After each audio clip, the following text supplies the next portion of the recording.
Hello everybody, thank you so much for joining us today for our Valentines Special on red roses. They say nothing says I love you like red roses do. So red symbolises love, beauty, courage and respect. So I'm going to introduce just a few of the varieties that you can find on our website. That's www.trianglenursery.co.uk. So I'm going to start with some Colombian grown roses.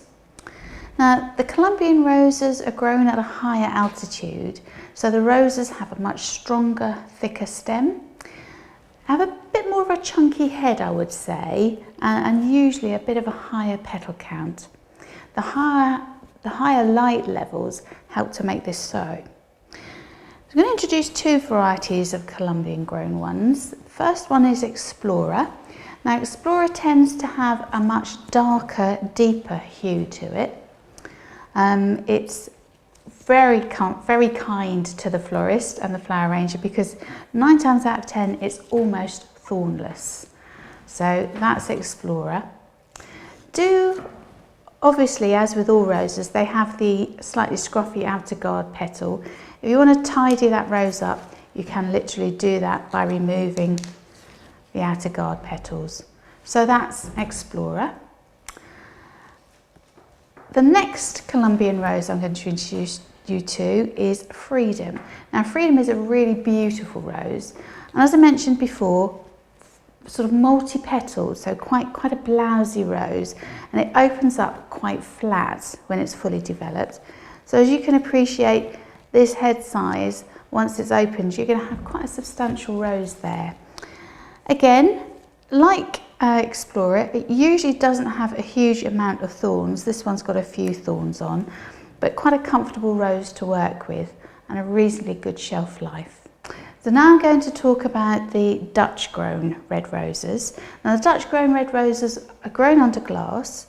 There tends to be a much wider selection of varieties, and they tend to have a slightly more refined finished product, the Dutch, so a bit neater possibly. So the Dutch grown variety that I have to show you here is Red Naomi. So this is actually often used as a suitable substitute for Grand Prix. Grand Prix is quite a well-renowned red rose and associated with Valentine's Day for several years. But it's actually not grown in such high production anymore, so Red Naomi would work as a really good substitute. They tend to have, I just move this one, they tend to have a slightly more scruffy outer guard petal. I would gently remove those. Then you've got nothing literally sort of keeping the flower head tightly closed, so it will help it to develop that little bit better. So quite a concertina of petals.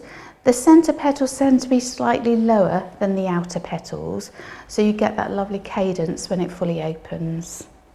Okay, so that's Red Naomi, again a beautiful rose. Next I'm going to move on to some Kenyan roses. Now the Kenyan roses are imported from Africa. The African growers do tend to concentrate on larger stem production. So they tend to do smaller scale varieties, so you won't get the wide coverage of varieties that you would if you're buying Dutch. There's a quicker turnaround on crops, so they do tend to be that little bit cheaper. But you do often tend to compromise on head size. I'm now going to focus on Rhodos. So this is one of the nicer red varieties that we get from Kenya. A nice chunky stem. Rhodos is quite interesting in the respect that it has almost a frilly petal to it, rather than that flat, sleek appearance that you get with Freedom. More of a chunky, sort of bulky head really. Quite meaty for want of a better word.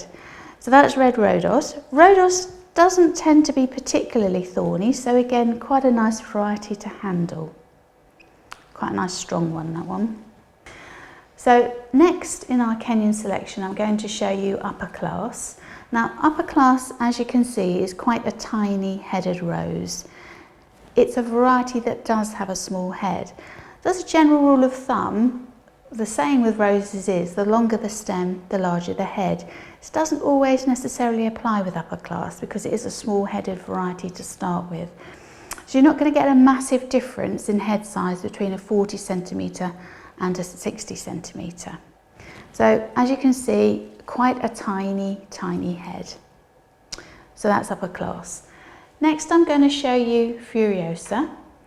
Not one of the easiest roses to work with in my opinion, because it is normally incredibly thorny. Really sharp thorns as well, tiny ones. Now within the bunch you will get potentially a mix quite often of some that are fully developed or some that are more developed than others, and some tight buds. Just going to illustrate that to you. There is a purpose for each and every rose.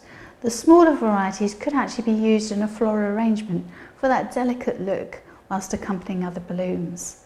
Whereas if you're looking for a rose to take centre stage and give that wow factor, then opt for a slightly more luxurious, larger headed variety. All of our customers select the roses for various occasions and events, from creating florist bouquets to handing out roses with branded tags at pop-up shops or to their employees, spreading the love on Valentine's Day. So to order red roses, you can pre-order for a fixed price on our website up until the 31st of January. Now you need to do this via email or give us a call. Or if you want to do it on the website, you can do it up until the 10th of February. However, because we buy at auction, the prices are dictated by supply and demand, so they will rise dramatically in the lead up to Valentine's Day. Next up, we're going to be exploring alternatives to red roses for Valentine's Day. All right, so stay tuned. Don't forget to like us, share us with your friends and family, and also don't forget to visit our YouTube channel for lots more tips, hints and inspirational ideas on flowers to create. Thanks for watching. We look forward to welcoming you back again very soon. Bye for now.